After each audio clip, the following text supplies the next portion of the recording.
Welcome back to our new video friends. Today we are going to talk about how to connect headphone in Redmi 10 phone guys. How can you connect your headphone guys in Redmi 10 phone. So before starting video friends, I want to tell you if you're new in my channel. So first of all guys, please go and subscribe my channel, click the bell icon and like my videos.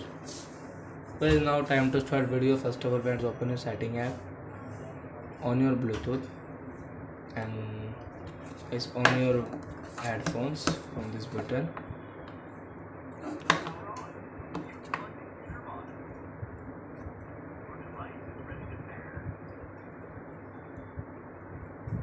Guys, we have to wait for few seconds guys.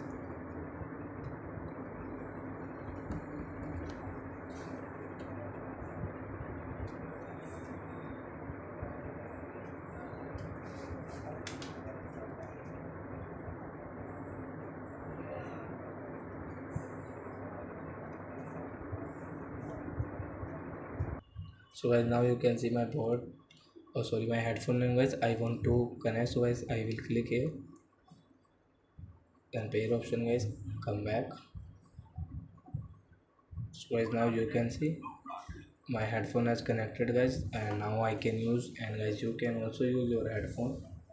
So I think guys you have understood how to connect headphone in Redmi 10 phone. So that's it guys, thank you for watching my video guys. Now we will meet on next video with new topic. Before guys, please go and like my video, subscribe my channel.